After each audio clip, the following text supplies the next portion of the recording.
Cuando abro la palabra de Dios, a veces encuentro unos mandamientos que me dan en la torre, totalmente en la torre, que no es de mi agrado. Es más, a veces siento que no es de mi capacidad y me es difícil obedecer a Dios. No estoy hablando a los niños, estoy hablando a adultos como ustedes y como yo, que en ocasiones nos vamos a topar con cosas que no son fáciles de obedecer. Pero bueno, la palabra de Dios nos va a enseñar a de todas maneras obedecer. Vamos con la historia. Adán y Eva, los primeros hombres sobre la tierra, eran perfectos. Y si los perfectos, Adán y Eva, desobedecieron a Dios, véngame, ¿cuál es la implicación? Si Adán, que era perfecto, y Eva, que eran perfectos, les hizo fácil comer del fruto de aquel árbol prohibido, desobedecieron a Dios, la implicación es esta: ¿cuánto más nosotros, que somos imperfectos, cuánto más nosotros a veces le fallamos a Dios desobedeciendo sus mandamientos? Y esa es la implicación. Saúl cayó en el mismo error. Dice la Biblia, y Samuel le dice: ¿se complace Jehová tanto en holocaustos y en víctimas, como en que se obedezca a las palabras de Jehová? Ciertamente el obedecer es mejor. Subrayemos, Edgar, subraya. Antes que los sacrificios, que ofrendas, que canto, que dinero. La Biblia dice, el obedecer es mejor que los sacrificios y el prestar atención que la grosura de los carneros. Amigos y hermanos, esto es interesante. Saúl es un ejemplo de desobediencia en las Escrituras. Y él no es el único. Tenemos el ejemplo de Jonás, capítulo 1, versículo 2. Dios le dijo: hey Jonás, levántate y ve a Nínive. Sencillo. Esa grande ciudad, y predica contra ella, porque ha subido, subraya, cuando sube la maldad delante de mí. Eso significa juicio. Cuando sube la maldad delante de la presencia de Dios, Dios se prepara para juicio. Este fue el mandato para este Jonás. Y miren, compadres y amigos, al profeta se le hizo fácil desobedecer. Dice el versículo 3: y Jonás se levantó para huir de la presencia de Jehová a Tarsis, totalmente una dirección contraria al mandamiento del Señor. Lo cual significa, y encuentro en la Biblia, que los profetas también pueden desobedecer. También encuentro en la Biblia que los cristianos podemos desobedecer. ¿Cuántos dicen amén? Amén. ¿Cuántos decimos ouch? Ay, yo he estado ahí y tú has estado ahí. Digas amén o no digas amén. Yo sé lo que es desobedecer a Dios y les confieso algo, se siente bien feo. Ahora, para ser honestos, compadres y amigos, todos nosotros hemos sido desobedientes a Dios. ¿Estás de acuerdo conmigo en eso? Amén. La Biblia lo encierra todo bajo pecado. Romanos 11:30, pues como vosotros también, no solamente Adán, no solamente Jonás, el Edgar también, ustedes también, todos vosotros en otro tiempo erais desobedientes. Tú preguntas, ¿cuál era ese otro tiempo de acuerdo a la revelación del Nuevo Testamento? Chequemos, antes de Cristo. Ahora bien, ellos, cristianos pasados de la primera generación, tanto gentiles como judíos, del primer siglo, subrayo, estaban bajo dura persecución y duro sufrimiento, a diferencia de nosotros. Entonces, como tenían miedo a la persecución, y no hablo de golpes, hablo de ir a parar una cruz, de ser quemados o decapitados, y toda tu familia también, tus bienes confiscados. Entonces, algunos de esos creyentes desobedecían al llamado de Dios por el temor a perder su vida. Y no quiero ser duro con ellos, compadres y amigos, te explico por qué. Porque si tú y yo estuviéramos en la misma situación, no sé qué estaría pasando. ¿Me explico lo que estoy diciendo? En ese contexto, el autor de los Hebreos les está escribiendo a ellos. En pocas palabras, ellos estaban desertando de la fe porque no querían morir o llegar a ser esclavos ellos y sus familias. Y en ese tono y en ese tema, ellos eran desobedientes. Entonces, el autor de la carta a los Hebreos les escribe un poderoso e inspirador mensaje en base a esta realidad. Es decir, yo sé que están temiendo por su muerte, que están temiendo por sus familias, que están temiendo por la persecución. El autor, yo creo el Espíritu Santo mueve al autor a escribirnos y a decirnos que seamos valientes, no importa lo que vaya a pasar contra nuestras vidas. Hebreos 5:7 lo dice así: y Cristo, en los días de su carne, significa cuando anduvo en su carne en este mundo, en la tierra, ofreciendo ruegos y súplicas con gran clamor y lágrimas al que le podía librar de la muerte. ¿Recuerdas eso en el Getsemaní? Él estaba orando, clamando. Esta fue la más grande batalla de oración en toda la Biblia. Dice la Biblia, fue oído a causa de su temor reverente. La Escritura registra, fue oído, su oración fue escuchada por Dios el Padre. Sin embargo, la Biblia nos muestra, fue oída esa oración, pero el curso de su destino no fue alterado. ¿Qué significa con estas palabras? Lo siguiente, él pidió, Señor, líbrame, porque ¿a quién le gustaría morir en la cruz? A mí no. ¿A quién le gustaría morir crucificado? A mí no. Coronado de espinas y desnudo delante de la calle, a mí no, ni a ti. Y él está orando, Señor, líbrame si es posible, pase de mí esta copa, Señor. Y él oró de esa manera, pero chequemos, el Padre le dijo, tú necesitas pasar por este camino. ¿Me explico lo que estoy diciendo? Lo escuchó, pero no lo libró de esa tribulación. Y esto nos va a abrir los ojos a muchos de los que estamos aquí, porque en ocasiones hemos orado diciendo, Señor, líbrame, sácame de esta, no quiero pasar por ahí, Señor, duele mucho, se siente bien feo, Dios, por favor. Clamamos, lloramos, lágrimas, y tú sabes lo que estoy diciendo, y si no lo sabes, un día lo vas a descubrir. Y cuando estamos orando de esa manera, a veces Dios escuchará ciertamente la oración, pero permitirá que sigamos pasando por ese oscuro y negro valle de aflicción. ¿Decimos amén? Yo digo amén. Dios escucha, amén, Dios escucha, pero muchas veces no nos saca del problema y vamos a ver por qué es esto.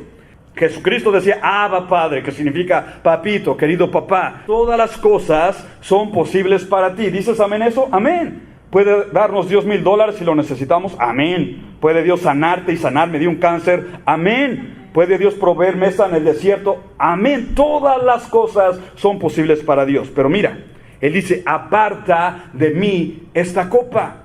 ¿Cuál es la copa? La copa de la aflicción, la copa del Gólgota, del Calvario. Señor, yo no quiero pasar por ahí. Pero después el Señor en su humana oración recapacita y dice, mas no lo que yo quiero, sino lo que tú. Y esto nos abre luz a todos, creo, los que estamos aquí. En su inocencia, el Hijo de Dios está orando, en pocas palabras está diciendo, ¿por qué yo tengo que sufrir el castigo del vecino? ¿Qué culpa tengo yo de las barbaridades de ellos? Y es una oración honesta. Mas sin embargo, Cristo Jesús entra en entendimiento. Si yo no muero, nadie más puede pagar por los pecados del mundo, los pecados del Edgar, los pecados de Estados Unidos, de México y de todas las naciones. Es necesario en la administración, en la economía de Dios, que yo pase por el Calvario, y por eso recapacitó, mas no sea como yo, sino como tú quieres.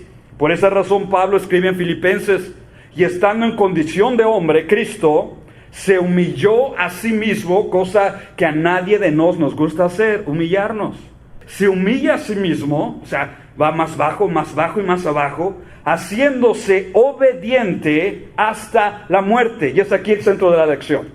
Fue obediente en su casa a sus padres, amén. Fue obediente en el desierto, amén. Fue obediente en su ministerio, 3 años allí ministrando a los judíos en Israel. Él fue obediente, pero no era todo.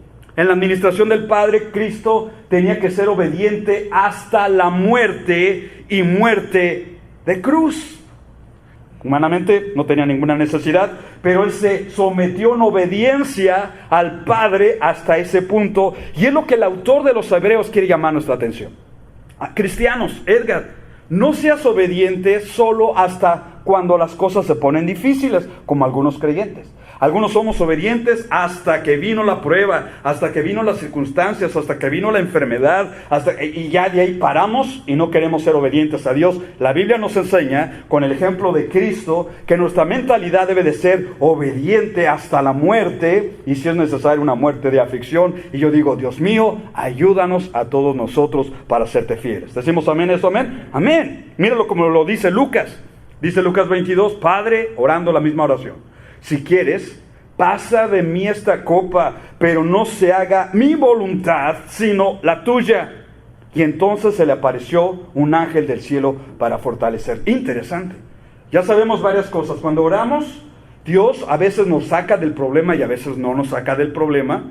Pero cuando no nos saca del problema, cuando nos deja en aflicción, como a Cristo en el Getsemaní, amigos, la Biblia dice que un ángel apareció ahí para fortalecerle. Y esas son buenas nuevas. Significando con ello la Biblia de que Dios nunca nos deja solos en la tribulación. Paremos oreja, porque vas a necesitar estas palabras alguna vez en tu vida, como yo también. Cuando sufrimos, cuando lloramos, cuando no entendemos, amigos, la Biblia da testimonio, nunca estamos solos. Habrá alguien que esté orando, habrá alguien que esté orando con nosotros, aún la presencia de un ángel que no vemos, pero estará ahí consolándonos, que fue mandado de la presencia de Dios para ayudarnos a confrontar los momentos más difíciles en la vida. Y yo digo amén.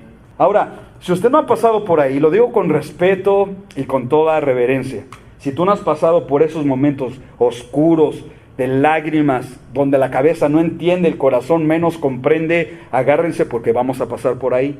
Para dejar este versículo, la palabra Getsemaní, donde Jesucristo oró, ¿sabes qué significa? La palabra hebrea significa el lugar donde los olivos son comprimidos, un lugar de aflicción. Y literalmente Cristo Jesús, al estar orando en ese jardín, su vida, su alma fue comprimida en agonía. Pero a pesar de que estaba en agonía, Dios, el Padre, le mandó ayuda celestial para que estuviera con él. Por esa razón dice Hebreos 5:8, y aunque era hijo, Cristo, el Hijo de Dios, por lo que padeció, que la cruz del Calvario, ya lo mencioné, los látigos, la cruz, el cargar la cruz, la vergüenza de estar colgado 6 horas delante de toda Jerusalén, por lo que padeció, aprendió la obediencia. Entonces el autor tiene en mente esto, y lo puse aquí como nota. El autor, al poner ese ejemplo, exhorta a los creyentes judíos y a los creyentes en general, como a ti y como yo, se nos exhorta a seguir el ejemplo de Jesús. Pongamos la mirada en esa actitud del Señor. Es decir, Dios nos está dejando ver en su palabra, el Hijo mismo de Dios tuvo que pasar por un horrible sufrimiento. Por favor, entendamos esto. Cristo Jesús, siendo el Hijo de Dios, tuvo que pasar por un horrible sufrimiento. Abramos los ojos. Entonces, ¿qué podemos esperar nosotros? ¿Me expliqué lo que estoy diciendo? Si Jesús, el Hijo de Dios, en la tierra sufrió, entonces, ¿por qué muchos de nosotros nos quejamos a veces con Dios? ¿Por qué yo? ¿Y por qué a mí? ¿Han orado eso? Yo he orado eso. ¿Por qué? Y volteamos a ver el vecino, y el vecino tranquilo, todo le va bien, los negocios de colores, en prosperidad, y a veces a nosotros nos toca otra historia. Lo primero que pasa por nuestras mentes muchas veces es, ¿por qué a mí? ¿Por qué yo? ¿Y por qué tanto tiempo? Cuando la Biblia nos está abriendo los ojos, si el mismo Cristo Jesús pasó por sufrimientos, pasó por la cruz, ¿qué podemos esperar nosotros también? La pregunta que el Espíritu Santo trae a través del estudio de los Hebreos es esta: ¿estaremos acaso dispuestos, como Jesús, a obedecer fielmente hasta el fin? No hasta donde las fuerzas se agotan, no hasta donde el presupuesto alcanza, no, señores, sino hasta el fin, aunque esto involucre sufrimiento. Y yo estoy seguro que algunos de nosotros diremos, amén, con Cristo en las buenas y en las malas, amén, que Dios nos ayude, amén. Y no solo decimos amén, sino que tu testimonio y nuestro testimonio evidencian que hemos seguido a Cristo en persecuciones, en problemas, en dificultades, en escaseces, y estamos armados del pensamiento de seguir a Cristo en medio de todo sufrimiento. Dice Romanos 8:17, si padecemos juntamente, padecemos. Qué palabra tan gruesa y fea. No me gusta leerla en la Biblia, pero ahí está escrita. Si padecemos nosotros juntamente con Él, juntamente con Él seremos glorificados. Pues tengo por cierto, dijo Pablo, tengo por cierto que las aflicciones, no una, dice plural, las aflicciones del tiempo presente no son comparables con la gloria venidera que nosotros ha de manifestarse. ¡Wow! ¿Sabes qué significa este versículo en pocas palabras? Significa, los que más sufren son los que más serán glorificados en aquel día por su fidelidad. Dios dice, habrá una recompensa. Dice el versículo 9, y Cristo, habiendo sido perfeccionado, paremos entendimiento en esto. Cristo, habiendo sido perfeccionado, es decir, a través del sufrimiento, fue completado. Eso significa la palabra perfeccionado, y ahorita explicamos más. Entonces Cristo vino a ser autor de eterna salvación para todos los que le obedecen. Palabra clave, le obedecen. De hecho, en este versículo que estamos viendo en pantalla, hay 3 ideas injertadas allí, y se las hago notar. Primero, se nos habla que Cristo fue perfeccionado. Y ahorita lo explico en la siguiente filmina. ¿Qué acaso? ¿Cómo que está eso que Cristo fue perfeccionado? Ahorita lo explicamos. Número 2, la Biblia dice que Él vino a ser autor. Uno, singular. Cristo es el autor. La tradición dice que Jesús y María son salvadores. La Biblia dice no hay dos salvadores, ni tres ni cuatro. Esta iglesia no salva, la religión del vecino no salva, ninguna tradición salva. De acuerdo a la Escritura, uno solo es Salvador y el Salvador se llama Cristo Jesús. ¿Cuántos dicen amén? Amén. Uno solo es el que salva. Y número 3, dice que vino a ser autor de la salvación para aquellos que le obedecen, no aquellos que lo saben. Muy a menudo cuando tú y yo predicamos o hablamos de la palabra de Dios, se nos dice, eso ya lo sabía, eso ya lo sé, eso ya lo leí, eso ya lo conocía. La Biblia no habla de eso. Una cosa es conocer y otra cosa es obedecer. Una cosa es conocer que Dios existe y otra cosa es obedecer a ese Dios que existe. Hay una grande diferencia, compadres. Y la Biblia en ese versículo da garantía de salvación a los que obedecen a Dios, no a los que conocen de Dios, que hay una grande diferencia. Y por eso la importancia de ser creyentes obedientes en este tiempo y en esta generación. Regreso al punto número 1. La pregunta es, ¿cómo pues? ¿Cómo podía ser Jesús perfeccionado si Él era Dios? Y le estoy trayendo un versículo en la Biblia que a las sectas les gusta usar la Escritura para distorsionar la Escritura y traer mala enseñanza. Por ejemplo, desde el tiempo de primer siglo y segundo siglo se levantó una secta de los arrianos. En el tiempo moderno son los testigos de Jehová que decían Jesús no puede ser Dios porque Él no era perfecto, porque Dios es perfecto. Y si Jesucristo fue perfeccionado, entonces Jesús no era Dios. Y fácilmente la gente se va por esa herejía. Sí, Jesucristo no pudo ser Dios porque fue perfeccionado, bla, bla, bla. Amigos y hermanos, la palabra perfeccionado aquí, en ese contexto, no significa que Cristo no era imperfecto, pecador, fallido. No. La palabra perfeccionado en este contexto significa completado al máximo, que llegó al cúmulo, al tope de su obediencia. Es decir, vamos con el contexto. Significa que en su humanidad, Cristo 100% hombre, Cristo 100% Dios. Pero en su humanidad, Cristo completó, chequemos, es la palabra clave, completó su obediencia hasta el punto mismo de sufrir la peor de las muertes sin negarse a ello. Y eso se llama total obediencia. A veces Dios nos dice algo tan práctico como vete de misionero a China, a India, o aquí a Mexicali, u otra cosa, ínfima. Y nos cuesta a veces tanto obedecerle a Dios. Pero Cristo nos pone el ejemplo. No quiera que se iba a ir de misionero. La obediencia máxima de Jesucristo fue llegar.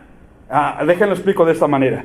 Él obedeció en el desierto los 40 días que estuvo en ayuno, en los 3 años de ministerio, al resucitar, al alimentar a los necesitados y sanar a los enfermos. Él obedeció en todo, pero la obediencia final y perfecta en Cristo fue cuando Él subió a la cruz del Calvario, cuando extendió los brazos, cuando dio su vida, cuando recibió el despojo, las ofensas del pueblo, cuando Él puso su vida en la cruz. Esa fue la obediencia máxima que Cristo presentó al Padre y fue aprobado en ello. ¡Wow! Y es aquí donde se nos abre el entendimiento.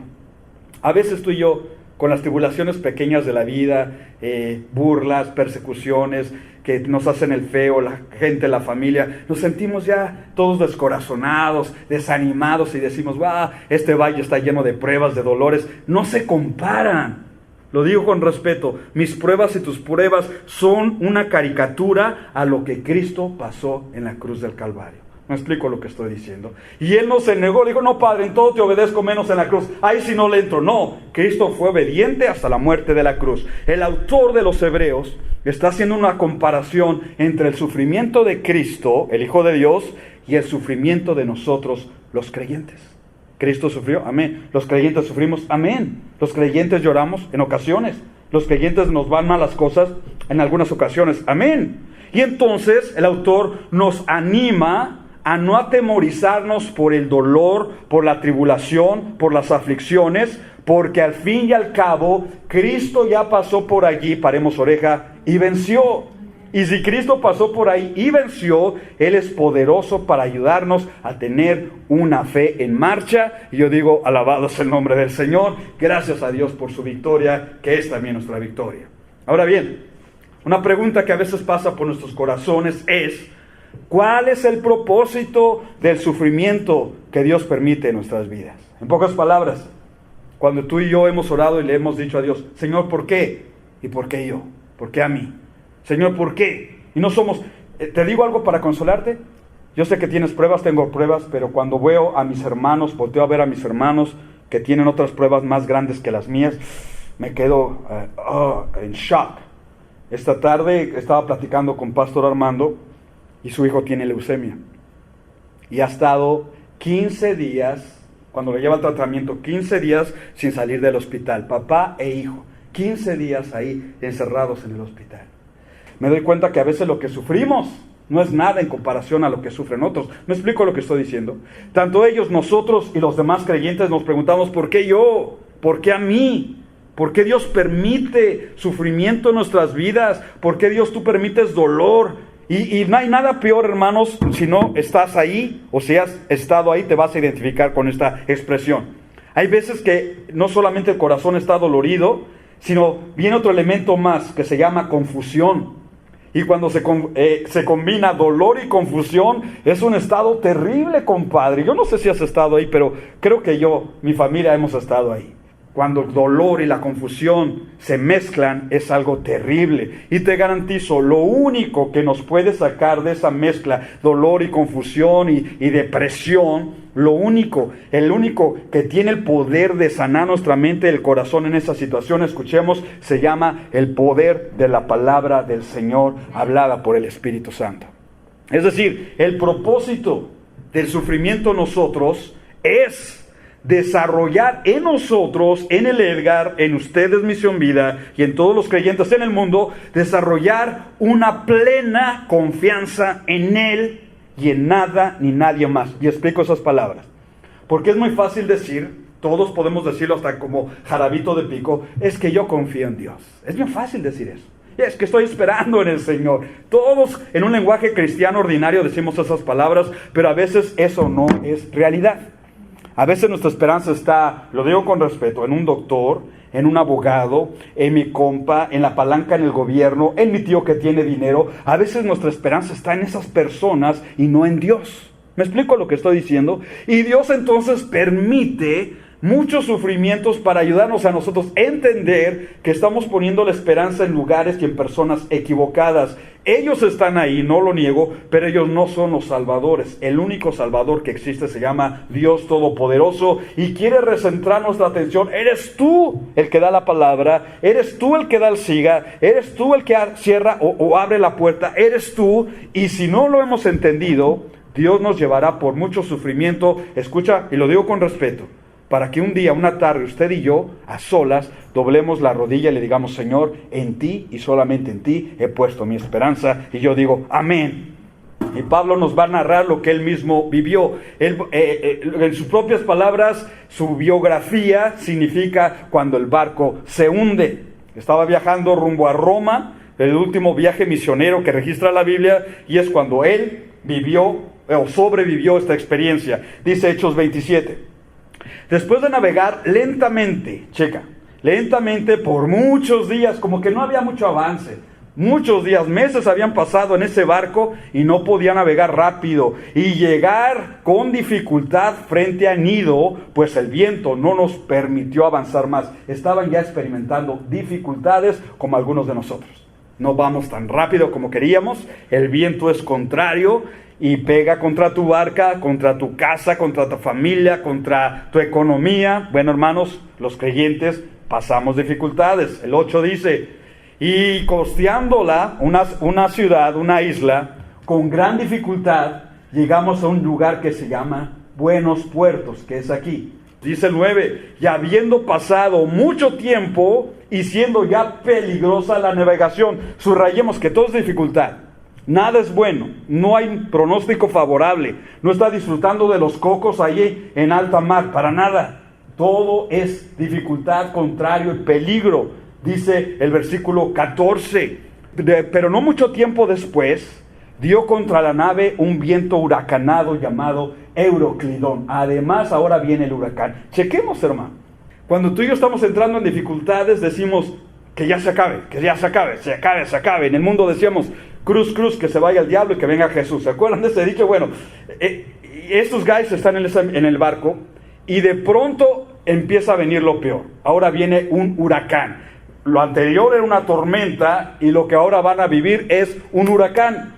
Eso es mucho peor. Dice el 15, y siendo arrebatada la nave, sin poderle dar dirección, nos dejamos llevar por el viento. Significa, bajaron las velas, el del timón lo dejó, que el viento nos lleve a donde quiera el viento, quedaron a la merced del mismo viento, y eso significa que ya no tienen control de la situación, como muchas veces algunos de ustedes y de nos ya no tenemos o no tendremos el control de la situación donde vivimos.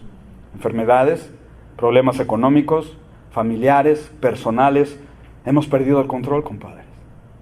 ¿Y qué es lo que hay que hacer? Lo único que queda en esa situación que hacer es encomendarte a la gracia, al poder y a la protección de Dios. Ahí estaba Pablo y 260 hombres en el barco. Dice el 16, a duras penas pudimos sujetar el bote salvavidas. Y en el huracán, el huracán estaba echando fuera el bote salvavidas y entre todos lo sujetaron y lo regresaron para atrás. Es nuestro barco de emergencias, lo vamos a utilizar para que veas qué tan crítica estaba esa situación. Dice el versículo 17, y dejaron otra vez el barco a la deriva. Significa, Señor, no tengo control de esta situación. Y cuando leía este testimonio, venía a mi mente el Pastor Berry, que ellos no tienen control de la situación que están viviendo. Enfermedades, situaciones graves, durísimas. Y tal vez tú y yo no tenemos control de la situación que estamos viviendo también. No tenemos. Y nos pone en un punto muy vulnerable. Amén. Dice entonces el 18. Y al día siguiente, mientras éramos sacudidos furiosamente por la tormenta, comenzaron a arrojar la carga. No solo con el sufrimiento a compadres y amigos, y ahora todo el dinero, las ganancias, el arroz, todo lo que el barco estaba transportando, lo perdieron. Esto nos habla de pérdida económica, pérdida del patrimonio, de los ahorros, de las finanzas. Y al tercer día, dice el 19, con sus propias manos arrojaron al mar los aparejos de la nave. Pérdida. Es cuando viene la quiebra en algunas familias, iglesias, naciones. Y no obstante, compadres y amigos, la situación se va a tornar todavía peor.